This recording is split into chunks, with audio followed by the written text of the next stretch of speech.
Welcome, guys, to the DeVory Darkins show. It is October 31st, Friday. So in today's show, we're going to be talking about the Pacific Palisades. There's been a new bombshell that continues to expose Gavin Newsom and also the government shutdown. There's much more mess that continues to be spewed in mainstream media, so we definitely want to react to that as well and set the record straight. Guys, just bottom line up front here. Okay, we are giving you common sense commentary here. And midway through the show today, we're going to be on Rumble Premium. So if you're on YouTube, you'll have to head over to Rumble, and I'll give you guys a heads up on when exactly that's going to take place, but expect that within the next 30 minutes.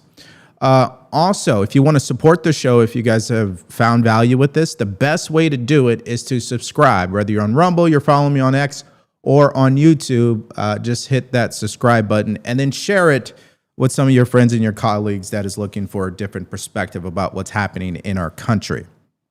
Now, as we go through these stories today, there's a couple of things I just want to address up front. You guys hear me a lot talk about critical thinking skills.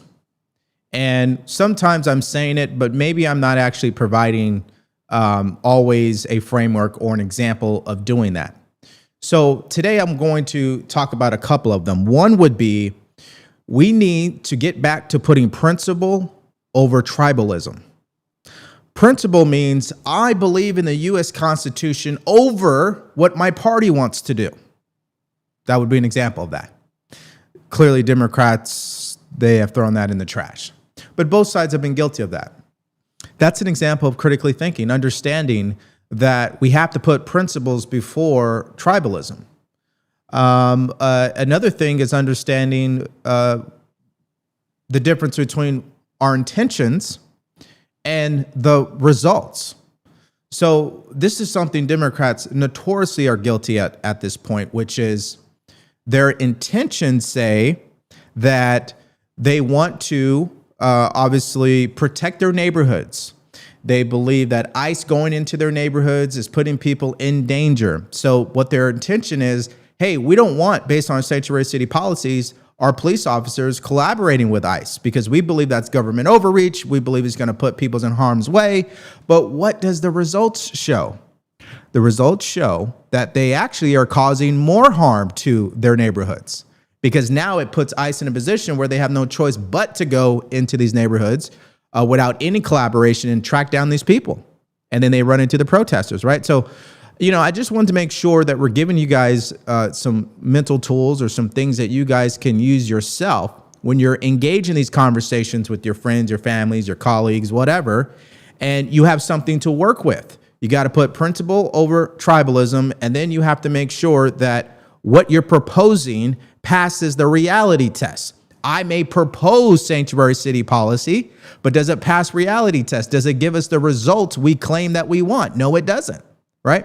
So I just wanted to give you guys that before we kick this show off. And by the way, if you guys have any questions whatsoever, anything you want to add to that, just put it in the chat and we'll read it here shortly once we get into the show today. Okay. Well, that said, let's start with part one of this. So News Nation ran a story last night. And the bottom line is this. State of California, Gavin Newsom, they're being sued for their negligence regarding the Pacific Palisades fire. There was an original fire that took place on January 1st. Firefighters went out. They thought they put the fire out, and this was on state land, and they were given the order some way along the line to leave, even though the fire was not completely put out. Fast forward to, you know, this wind warning and all this other stuff. Then it turned into the Pacific Palisades fire that obviously led to destruction. So Gavin Newsom says that's not our fault. That's not our fault. Like what the state of California has nothing to do with that. That's his stance. But as we get into the story, I want to know what you guys think. Let's go ahead and play that now. Hi, Elizabeth. Well, it's pretty shocking. We've obtained video which shows embers smoldering for days before the ignition of the Palisades fire. Not only that, we have new reporting which shows that people were sounding the alarm about the smoke and even called 911, and nobody did anything about it.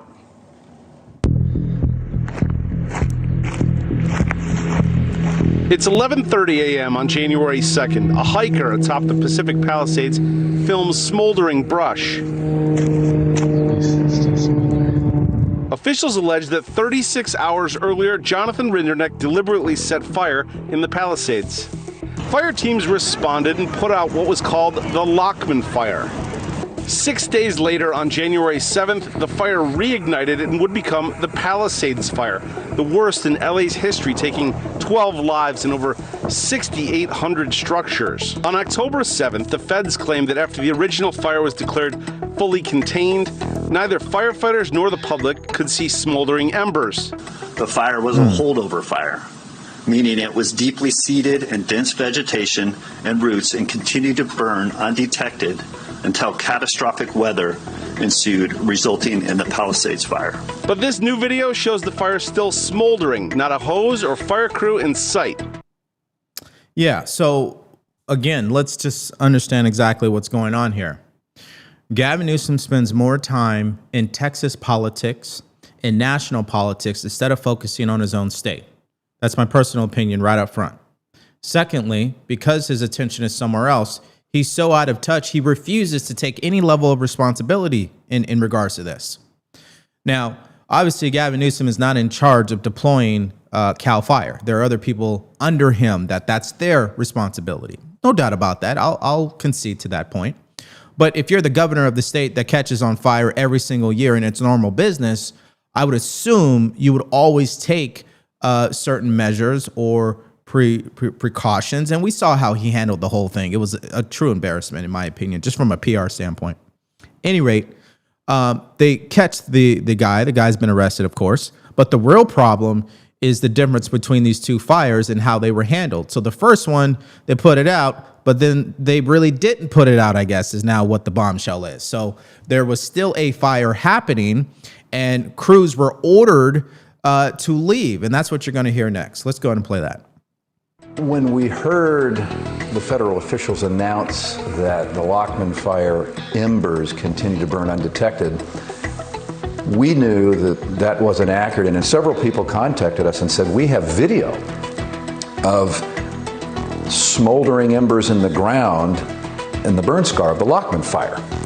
And as with the reports we received prior to that, we looked at the video, and sure enough, you can see smoke coming out of the ground. It's my understanding that not only did your clients go up there and see smoke coming out of the ground, they called 911.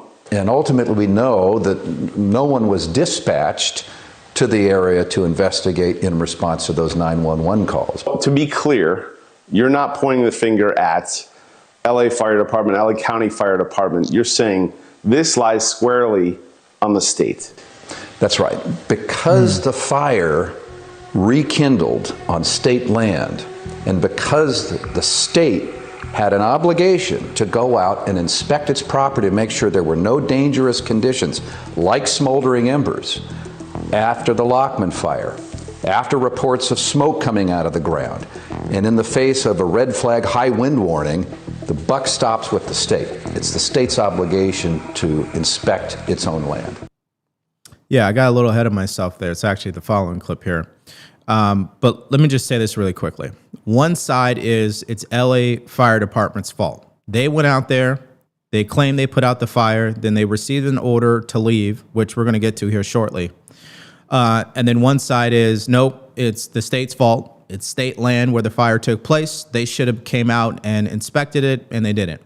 Another side is, hey, I live in this area. I called 911. I reported the fire. Nobody showed up. So you have these three components going on all at the same time. And the fact of the matter is the results show that someone is responsible, and it isn't the homeowners, okay? They've been complaining about the vegetation and the maintenance in that area. Now, some of you guys already know, my family and I, we moved from California, okay? So we're very familiar with fire season. In fact, my father-in-law, technically, he is a fire department battalion commander. And I ask him questions all the time about things like this. And the reality is, the Pacific Palisades fire is a perfect storm. That's not much they could have done to minimize or prevent the level of destruction that occurred. Now, what we're hearing in this bombshell is I guess the destruction could have been prevented if they had verified that this fire was put out originally, which is where this is why the state is being sued, because they went to the root cause. So the root cause is not necessarily that there was an arsonist. The root cause ultimately, one could argue, is not just the arsonist, but that LA Fire Department did not completely put out the fire, which led to the additional fires you guys continue to hear. At any rate, having fires in California is nothing new.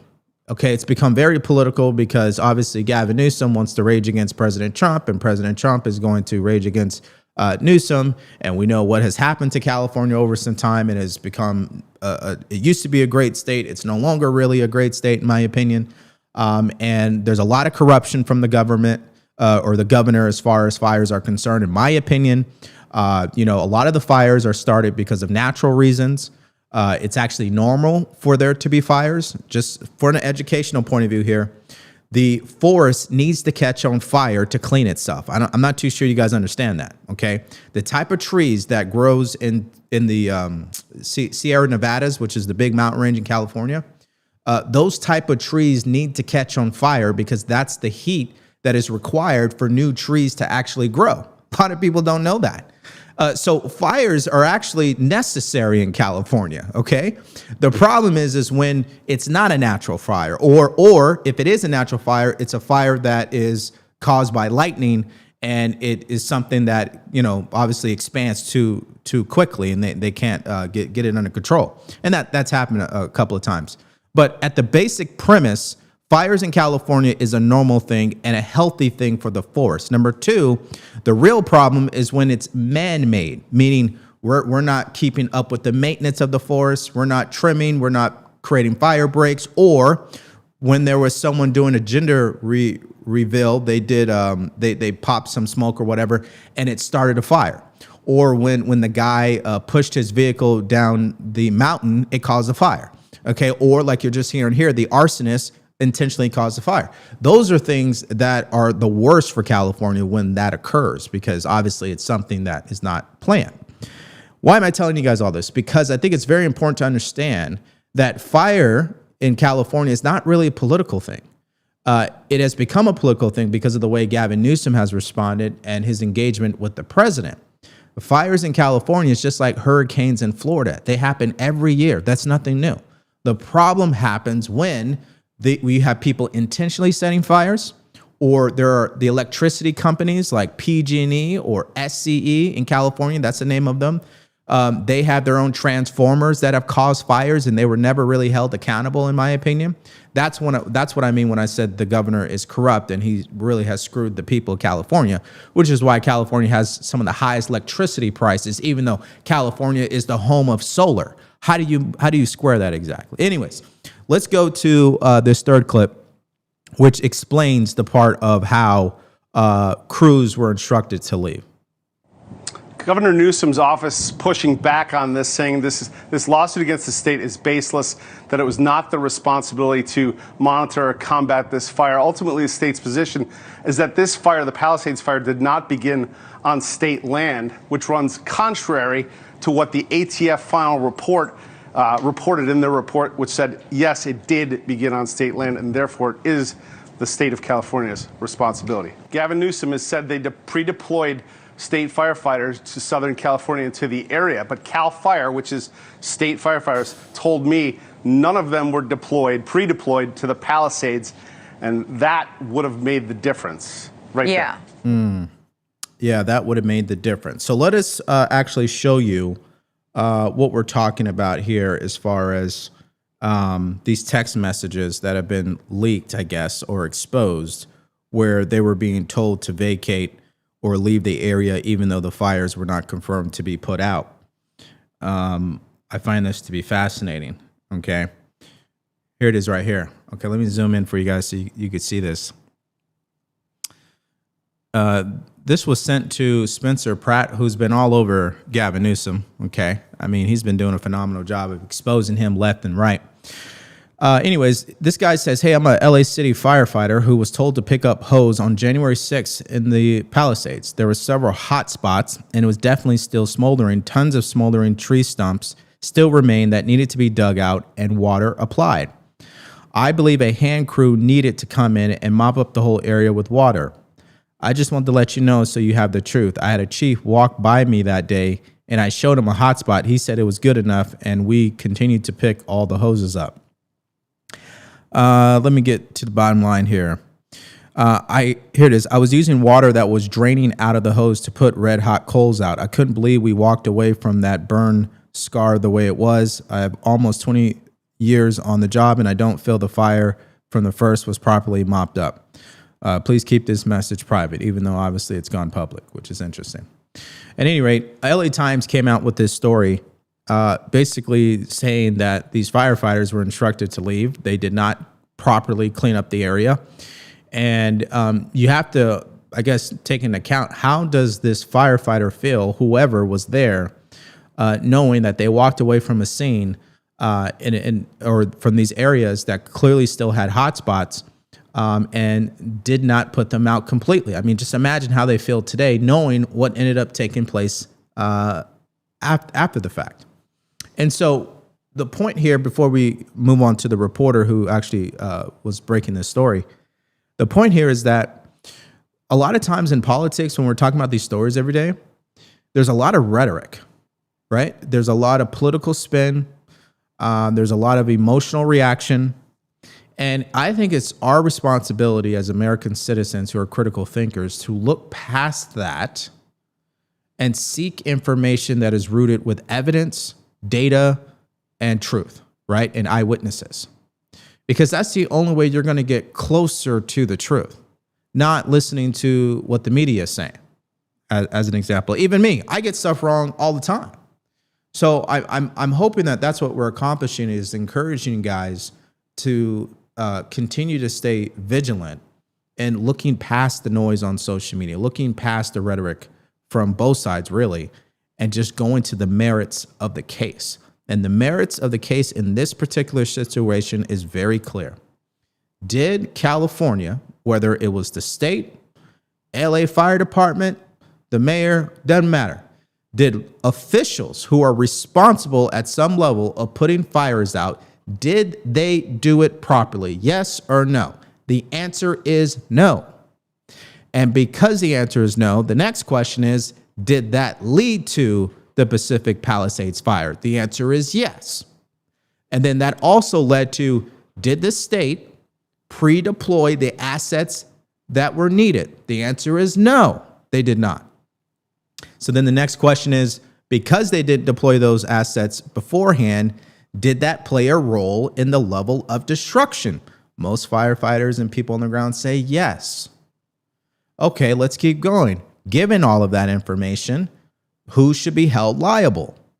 One would argue the state, LA Fire Department, and the officials from the top down in some capacity. Now, I guess the better question is, how do you hold these people accountable?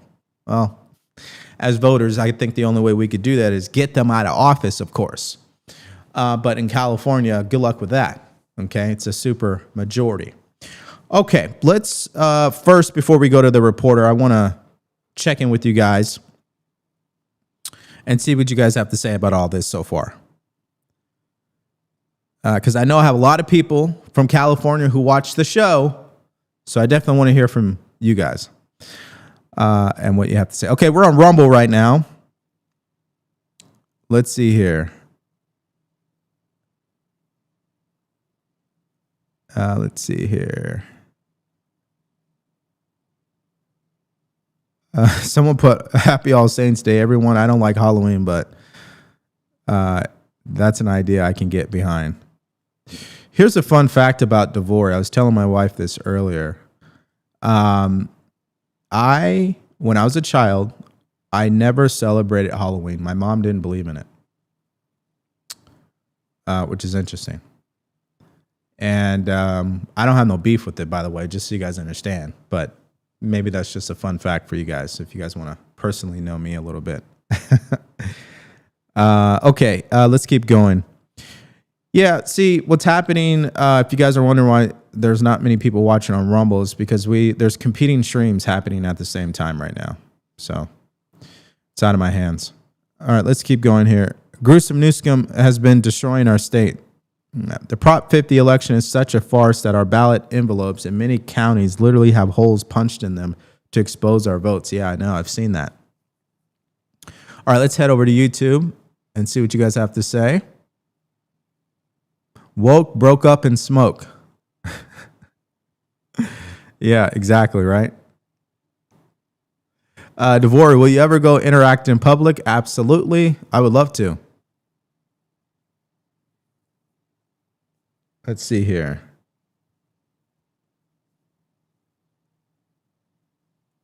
California used to be such a beautiful place. It still is beautiful. I don't think that's ever going to change. I mean, there's so many things in California to go look at that you're not going to see in the rest of the country. It's just obviously economically, socially, if you think about it, and politically, it's just not a good state right now.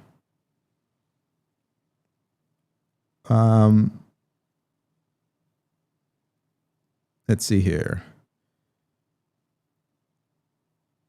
Yeah, okay, here's one. When I was in the California Conservation Corps, we constantly cleaned up the brush. The fire departments really never did that, but that was back in the Yeah, things have dramatically changed. In fact, it's interesting because my father-in-law, he basically was telling me that they now deploy National Guard troops to help out with fires instead of prison inmates. So California Fire Department, which is also known as Cal Fire, used to be, fire, like regular citizens who live in California who want to actually work as a firefighter for the state. They are the ones who usually respond to the large scale fires. Okay. It used to be them and inmates from the prisons. And so these inmates would volunteer. They would get the proper training. They'd go out. In some cases, they were actually better firefighters than the firefighters themselves. And then some smart person in a suit up in Sacramento one day thought, hey, you know what? We shouldn't be using inmates anymore. Let's use our National Guard troops. And so, yeah, things have definitely changed. Why do you still live in? I don't live in California. We live in Texas now. All right, a couple more questions and we're going to move on here. Let's see here. Have you spoke about the Black Lives Matter investigation that is going on right now, DeVory? I have not, but I will tell you what, nobody should be shocked.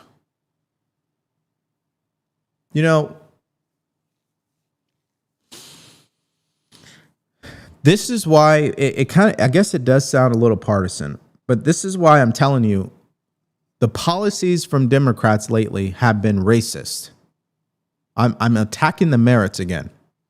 I'm not saying every Democrat or every female white liberal out there is dangerous and racist. What I am saying is the policies that they have supported are inherently racist.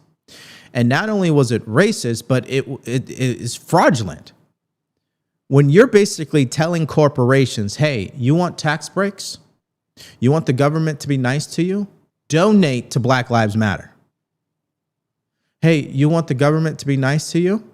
Establish a DEI program. That is a fraudulent policy. And then it became inherently racist. And then in the end, who gets damaged? Black people do. So it goes back to what I was saying in the beginning of the show, reality. So their intention is Black people need representation. Black people need a handout. Or Black people need better opportunities. That's what they claim their intentions were. But what happened when the outcomes showed up? What does the results show? The results show that it utterly backfired to the point now some people out there on both sides really will see a Black person in a leadership position and their first thought is what? Oh, that must be a DEI hire.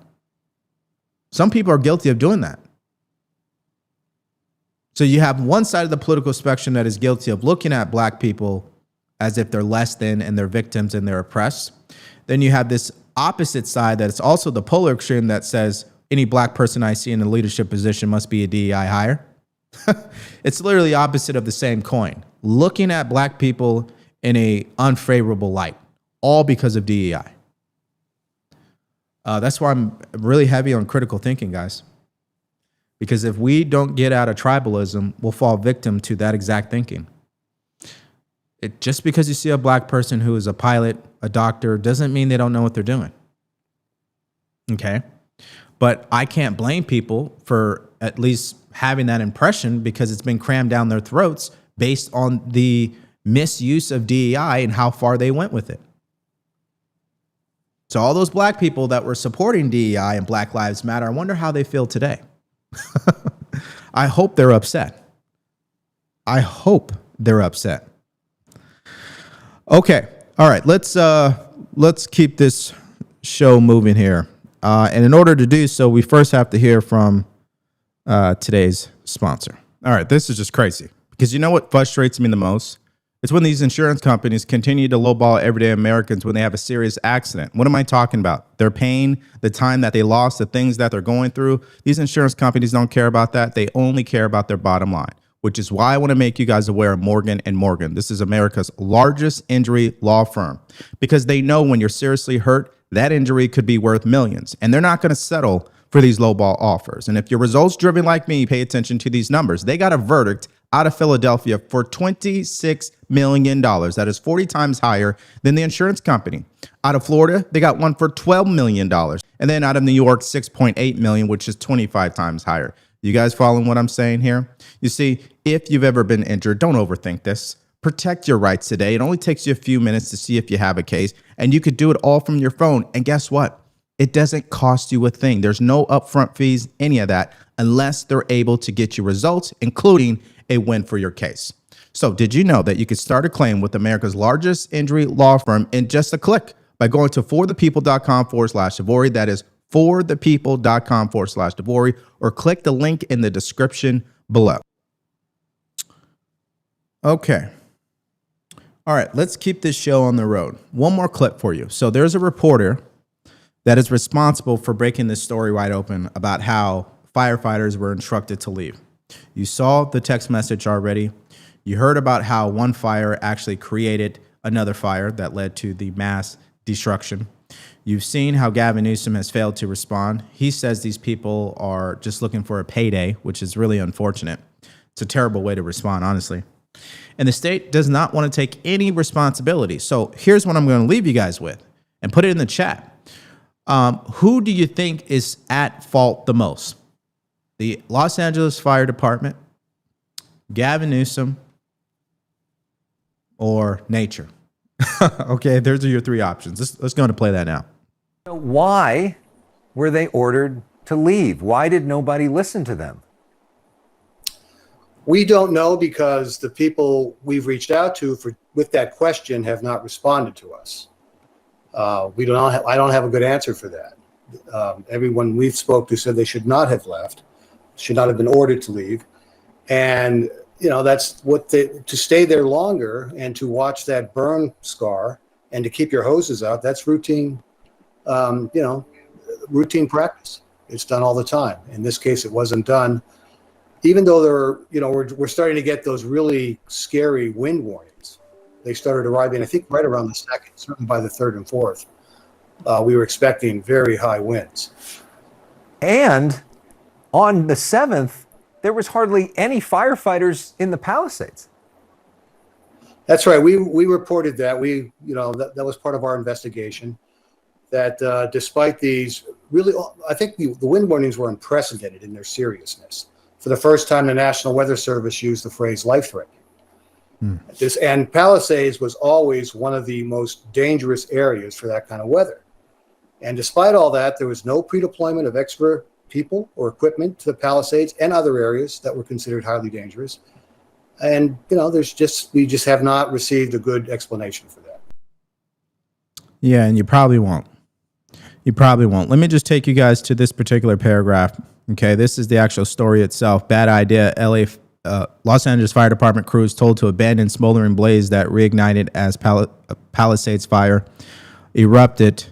Right here, it says, despite that warning, quote, their battalion chief ordered them to roll up their hoses and pull out of the area on January 2nd, the day after the 8-acre blaze was declared contained, rather than stay and make sure there were no hidden embers that could spark a new fire.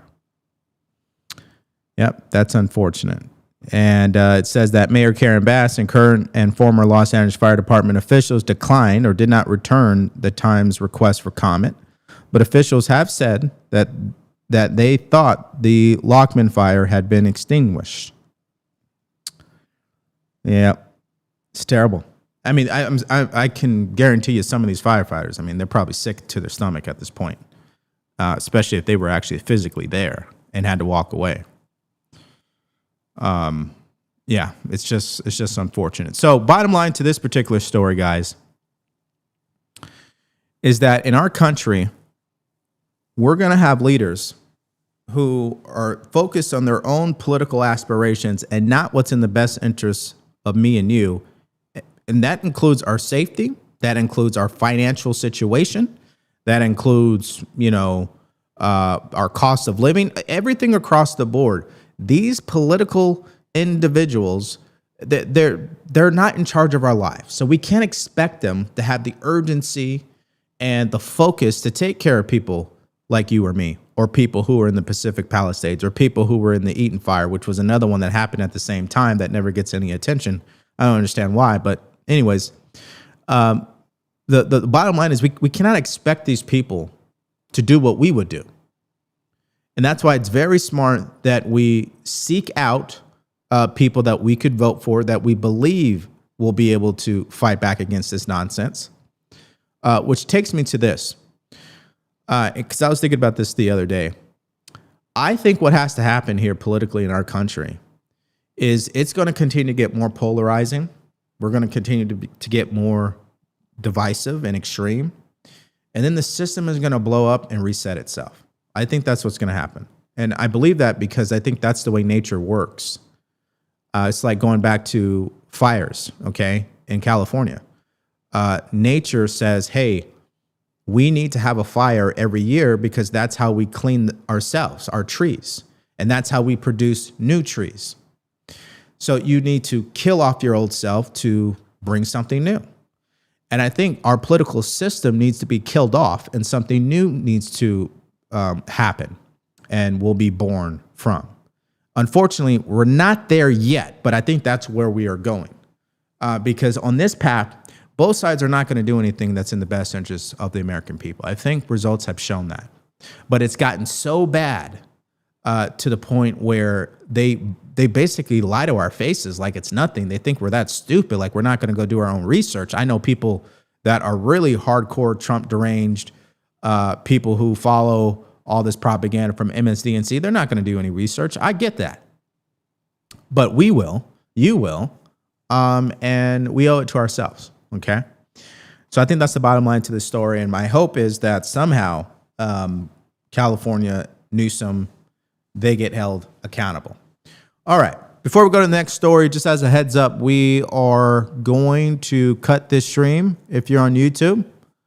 So you're going to need to head over to Rumble. I'll give you guys about 30 seconds here. So we're going to be on Rumble Premium. And then I'm going to really get into your guys' comments and your questions, whatever you guys may have